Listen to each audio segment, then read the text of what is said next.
다같이 묵도하심으로 1월 25일 토요일 새벽 예배를 주님께 드리겠습니다. 묵도하시겠습니다. 주는 주의 힘으로 산을 세우시며 권능으로 띠를 띠시며 바다의 설렘과 물결의 흔들림과 만민의 소요까지 진정하시나이다. 땅 끝에 사는 자가 주의 징조를 두려워하나이다. 주께서 아침 되는 것과 저녁 되는 것을 즐거워하게 하시며 땅을 돌보사 물을 내어 심히 윤택하게 하시며 하나님의 강에 물이 가득하게 하시고 이같이 땅을 예비하신 후에 그들에게 곡식을 주시나이다. 주께서 밭고랑의 물을 넉넉히 내사 그 이랑을 평평하게 하시며 또 담비로 부드럽게 하시고 그 싹에 복을 주시나이다. 주의 은택으로 하늘을 환시우시니 주의 길에는 기름방울이 떨어지며 들의 초장에도 떨어지니 작은 산들의 기쁨으로 띠를 띄었나이다. 초장은 양떼로 옷을 입었고 골짜기는 곡식으로 덮였음에 그들이 다 즐거이 외치고 또 노래하나이다. 아멘. 하나님 아버지 시편 65편에 있는 말씀처럼 하나님 올 한 해를 성령께서 친히 주장하여 주시고 기름 부어 주셔서 생명의 수많은 열매를 거두는 귀한 한 해가 되게 하여 주옵시고 새벽마다 주 앞에 나올 때마다 성령의 위로와 또한 동행하심을 우리 모두가 함께 경험할 수 있도록 축복하여 주옵소서. 오늘 새벽 예배 가운데도 친히 하나님 아버지께서 영광을 받아 주옵시고 또 우리의 신년 가운데 한없는 은혜를 부어주실 것을 믿사옵고 우리 주 예수 그리스도의 이름으로 기도드립니다. 아멘. 찬송가 284장 통일찬송가 206장 찬송하신 후에 우리 박혜균 장로님 대표로 기도해 주시겠습니다. 찬송가 284장 통일찬송가 206장입니다.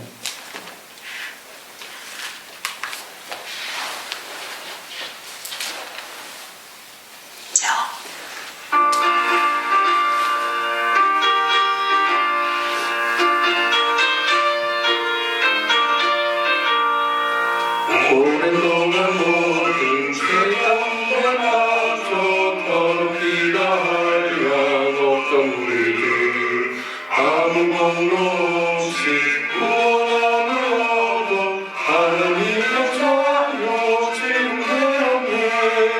주의 그 사랑 알려없도다 찬송할지어다 예수의 공로 주의 그 사랑 알려없도다 찬송할지어다 예수의 공로 주의 보혈로서 정결하게 씻겨 죄악에서 떠난 몸이 되었고 세상의 식물은 한번 없어지니 하나님의 빛이 영원하도다 주의 그 사랑 한량없도다 찬송할지어다 예수의 공로 주의 그 사랑 한량없도다 찬송할지어다 예수의 공로 죄의 깊은 잠과 뜬 세상의 꿈을 벗어 깨어나라 나의 친구여 은혜 받은 날과 구원 얻은 때가 지금 온 세상에 선포되었네. 주의 그 사랑 알려없도다 찬송할지어다 예수의 공로 주의 그 사랑 알려없도다 찬송할지어다 예수의 공로.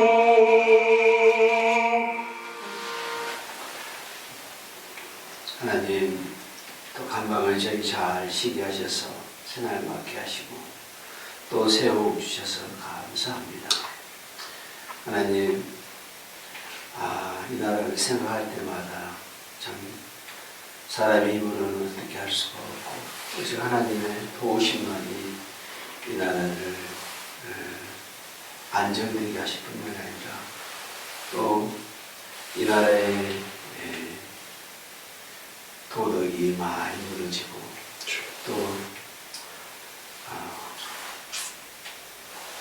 위정자들의 마음이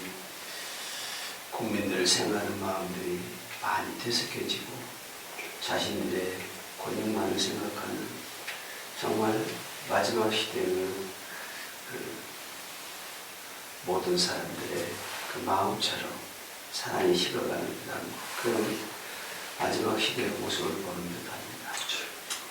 하나님 이때에 하나님의 백성들이 주의 사랑으로 또 어려운 이웃들을 보살피며 또 고아와 가부들을 하나님이 생각하시듯이 저희들도 어려운 삶을 살고 있는 사람들에게 마음을 두는, 그래서 이 땅에 다시 예수 그리스도의 사랑이 회복되어지는 것을 보는 것으로 하나님 예수 그리스도의 복음이 저희들을 통해서 전해질 뿐만이 아니라 이 땅이 또 이 나라가 하나님 부르시기에 귀한 나라로 그렇게 회복되어질 수 있도록 은혜와 긍휼을 더해 주시기를 다시 한번 기도합니다.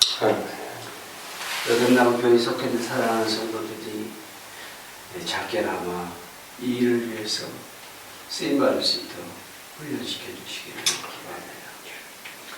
이 땅에 살아가는 동안 다른 사람에게 짐이 되지 않을 만큼 더 풍요롭게 해주시고, 또 그래서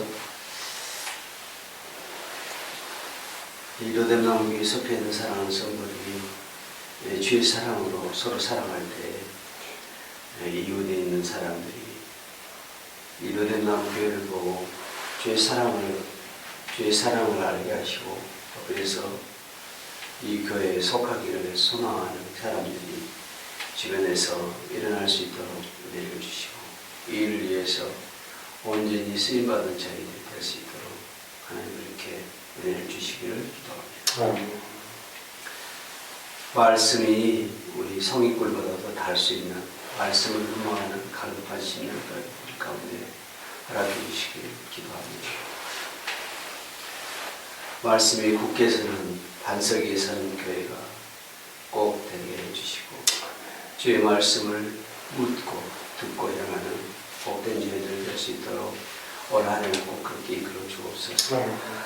말씀에 응합하고 모든 백성들에게, 하나님과 모든 백성에게 칭송을 듣는 교회가 되게 하사 날마다 구원 얻는 백성들, 이 교회에 붙이신 하나님의 역사를 볼 수 있도록 그렇게 은혜를 주시기를 기도합니다. 정말 저희가 원하는 것은 말씀과 기도로 거룩하여져서 하나님과 친밀한 상이 우리 안에 꼭 이루어질 수 있도록 하나님 은혜를 꼭 주옵소서.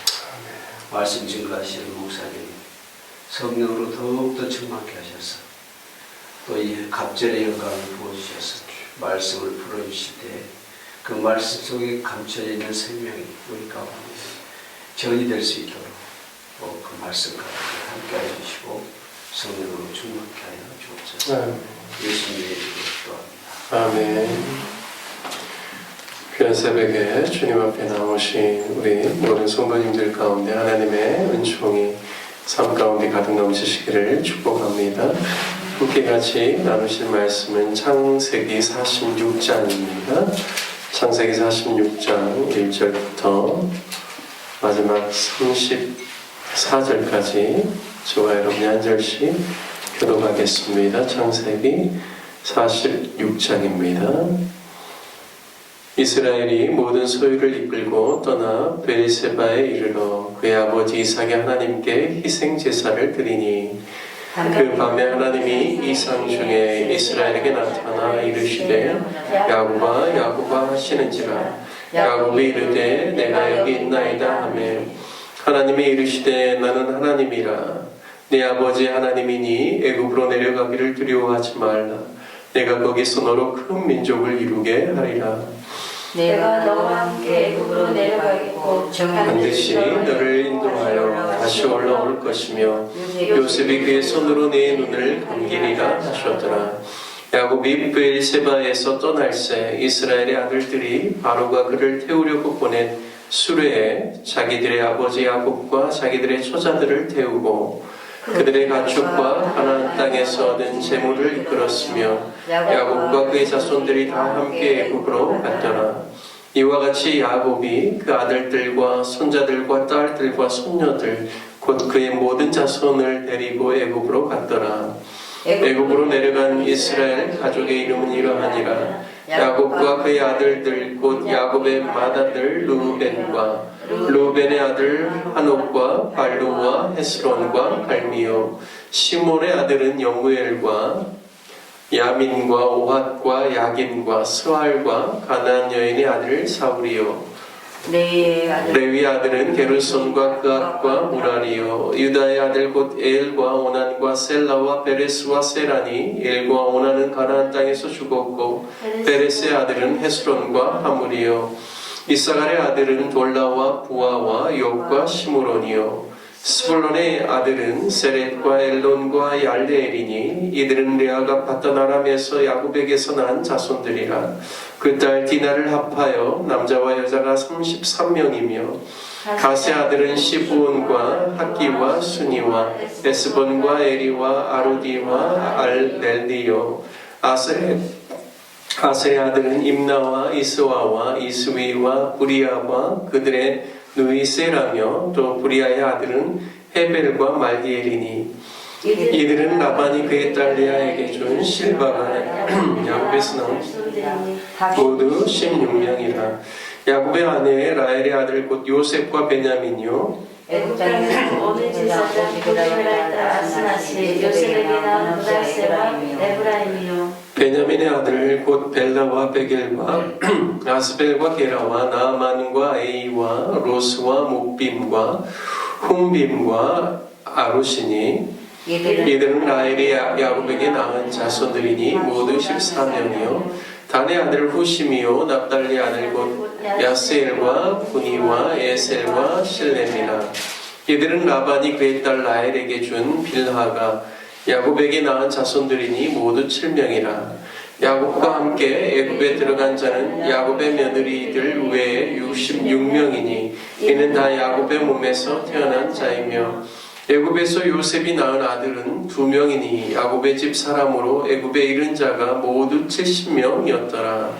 야곱이 유다를 요셉에게 미리 보내어 자기를 고센으로 인도하게 하고 다 고센 땅에 이르니 요셉이 그의 수레를 갖추고 고센으로 올라가서 그의 아버지 이스라엘을 맞으며 그에게 보이고 그의 목을 어긋맞춰 안고 얼마 동안 울매 이스라엘이 요셉에게 이르되 내가 지금까지 살아있고 내가 네 얼굴을 보았으니 지금 죽어도 족하도다. 요셉이 그의 형들과 아버지의 가족에게 이르되 내가 올라가서 바로에게 아뢰어 이르기를 가나안 땅에 있던 내 형들과 내 아버지의 가족이 내게로 왔는데 그들은 목자들이라 목축하는 사람들이므로 그들의 양과 소와 모든 소유를 이끌고 왔나이다 하리니 바로가 당신들을 불러서 너희의 직업이 무엇이냐 묻거든 당신들은 이르기를 주의 종들은 어렸을 때부터 지금까지 목축하는 자들이온데 우리와 우리 손조가 다 그러하니이다 하소서.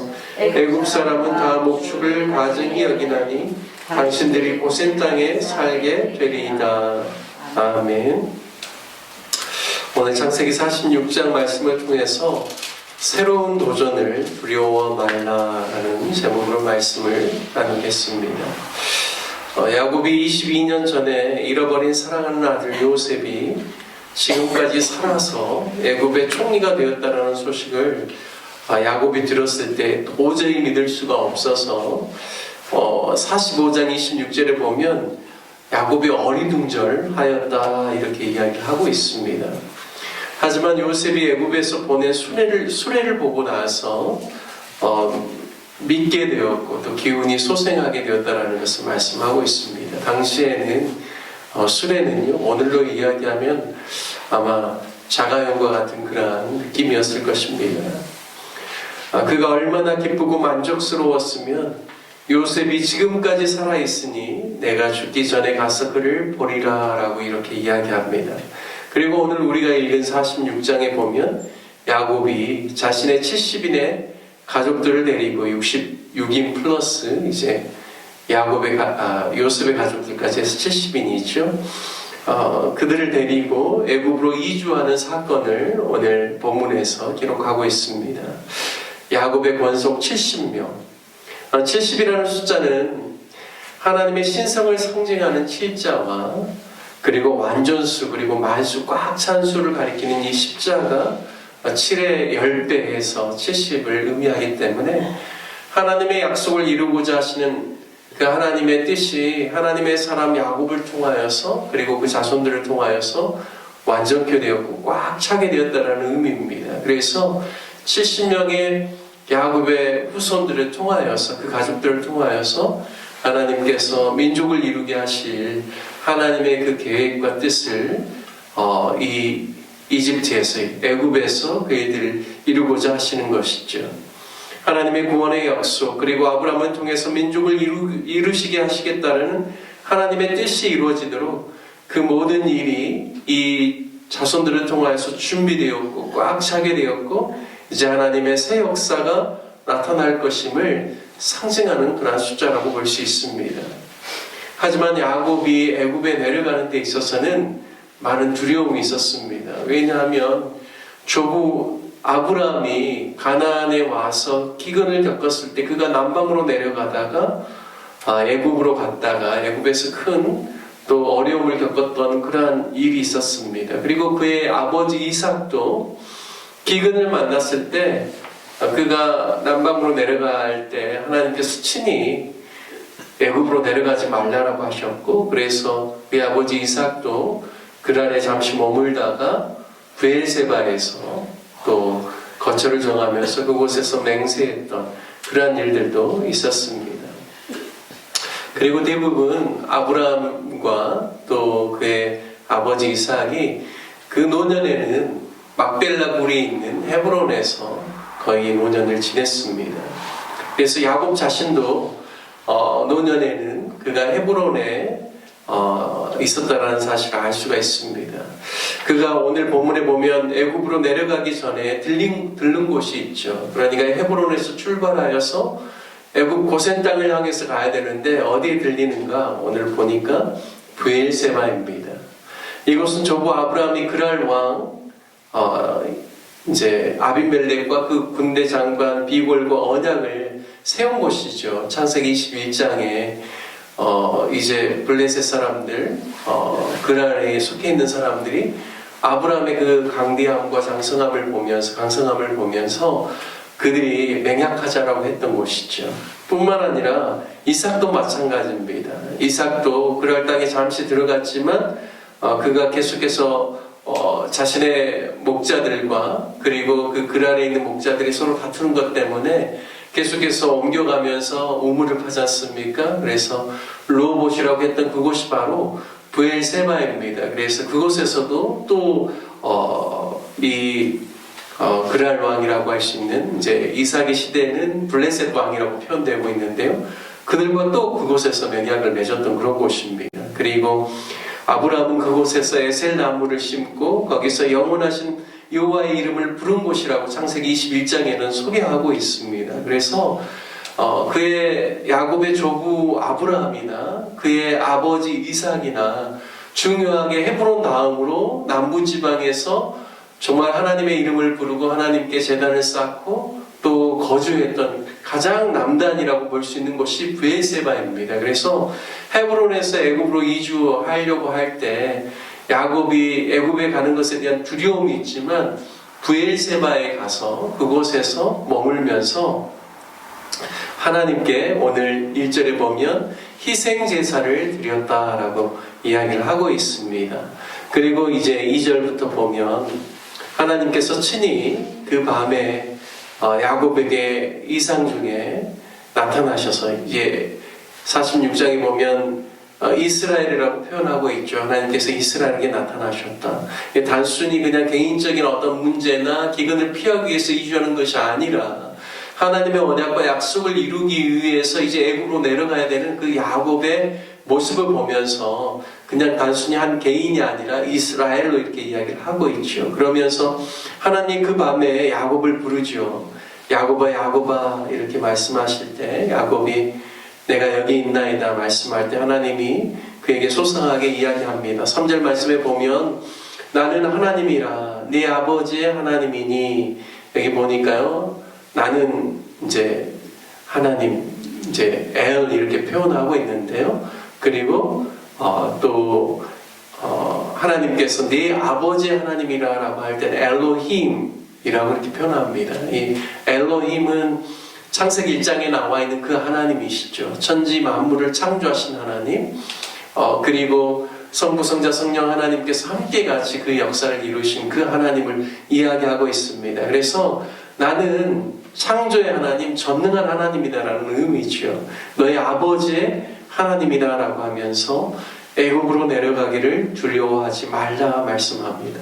내가 너로 거기서 큰 민족을 이루게 하리라. 이것은 이미 그의 손주 아브라함 때부터 하나님이 약속하신 바죠. 그리고 4절에 보면 내가 너와 함께 애국으로 내려가겠고 반드시 너를 인도하여 다시 올라오게 할 것이다. 아브라함에게 약속하였던 것처럼 그들이 400여 년 만에 잠시 그 땅에서 고난을 당하지만 하나님께서 그 땅을 징계하시고 그리고 큰 재물을 이끌고 다시금 이 땅으로 오게 할 것이라고 하셨던 창세기 15장에 나와 있는 하나님의 그 역사대로 내가 반드시 다시금 인도하여 다시 올라오게 할 것이다 라고 말씀합니다. 그리고 너는 비록 애굽 땅에 내려가지만 요셉이 그의 손으로 내 눈을 감기게 하리라. 이것은 무엇이냐면 네가 편안한 임종을 맞이하고 그리고 내가 다시 너를 올리겠다라는 그러한 의미입니다. 그래서 정말 창세기 50장 마지막 장을 보면 야곱이 이때가 130세고 그가 147세로 생을 마감합니다. 그러니까 애굽에 내려가서 17년을 더 사는 것이죠.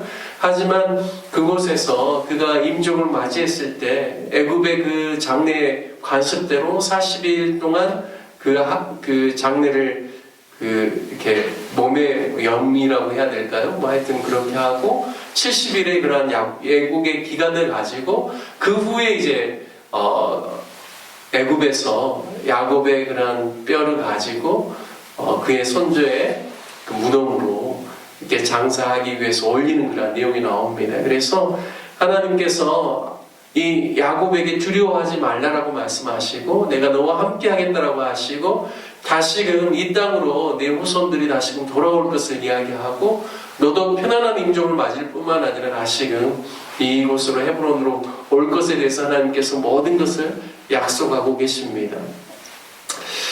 브엘세바에 그가 하나님 앞에서 희생제사를 드리면서 하나님께 예배할 때, 제사할 때 하나님께서 그 밤에 친히 이상 중에 나타나셔서 그에게 친히 말씀하시고 그의 길을 갈 수 있도록 하나님께서 축복하시는 것을 오늘 말씀을 통하여서 우리가 알 수가 있습니다. 애굽에 내려가는 것 두려운 일이죠. 새로운 도전입니다.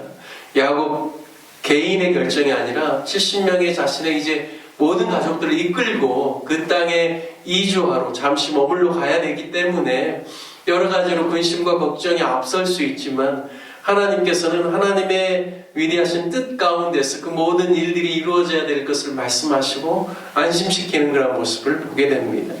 여러분, 우리의 삶 가운데도 또 하나님께서 우리 가운데 주시는 도전이 있다라고 믿습니다. 전능하신 하나님께서 그리고 그 약속하신 바를 이루시는 신실하신 하나님께서 저와 여러분을 구속하셨고 하나님의 자녀가 되게 하셨고 또 영생을 소유한 자들로서 그냥 우리 자신만이 아니라 가족들과 우리 주변에 있는 수많은 사람들에게 하나님의 구원의 역사를 나타낼 수 있도록 하나님께서 우리를 부르셨는데 우리가 그러한 거룩한 역사와 영향력을 나타내는 일 가운데는 때로는 도전이 있고 두려움이 있고 또 때로는 어려운 상황들을 돌파해 나가는 그러한 상황들도 올 수 있는 것이죠. 하지만 하나님께서 분명하게 말씀하시는 것은 새 일을 행하기를 원하실 때 내가 전능한 하나님 엘로힘, 내가 너와 함께하는 하나님, 그리고 약속한 바를 신실하게 이루는 하나님이다라고 말씀하면서 반드시 하나님이 우리에게 약속하신 바들을 이루실 것이더라고 하나님께서 오늘 야곱에게 말씀하시는 것처럼 우리에게 동일하게 다가오신다라고 믿습니다. 우리의 10년 가운데 하나님 주시는 꿈과 소원, 하나님으로부터 오는 그런 모든 비전들이 하나님의 뜻 가운데서 이루어질 것을 우리가 믿고 여전히 우리와 함께 하시는 하나님, 전능하신 하나님, 하나님이 약속하신 것들을 이루시는 그 하나님을 믿고 믿음으로 나아가는 저와 여러분이 되어서 2025년 하나님께서 우리 가운데 주신 새로운 도전 앞에 우리가 기꺼이 하나님의 그런 동행하심을 믿고 우리가 믿음으로 하나님께 그 모든 부담감을 내어 맡기면서 믿음의 발걸음을 옮기는 저와 여러분 되시기를 주님의 이름으로 축복합니다. 함께 같이 말씀 적용하며 기도할 때 두려움 없이 전능하신 하나님을 의지하고 또 늘 신실하신 그 하나님을 의지하고 하나님 우리 가운데 주신 새로운 도전 앞에 기꺼이 믿음으로 반응하며 순종하는 저와 여러분이 삶이 될 수 있기를 위해서 함께 기도하기를 바랍니다. 또 우리 교회를 위해서 기도할 때는 또 내일이 주일입니다. 1월 마지막 주일인데 온 성도들이 주일을 잘 준비하고 예비된 마음, 준비된 마음으로 주님 앞에 나와 전심으로 예배드릴 수 있도록 그리고 특별히 주일 예배가 더욱더 부흥하여 우리 주일학교 예배, 중고등부 예배, 장년 예배 그리고 이어지는 목장 모임과 또 모든 사역들이 하나님의 영광을 나타내고 우리 교회가 더욱더 또 영혼구원의 귀한 은혜와 역사를 더 많이 경험하는 교회가 될 수 있기를 위해서 특별히 주일 예배의 부흥을 위해서 함께 기도하도록 하겠습니다. 우리 다 같이 주님의 이름 한번 부르시며 함께 기도합니다.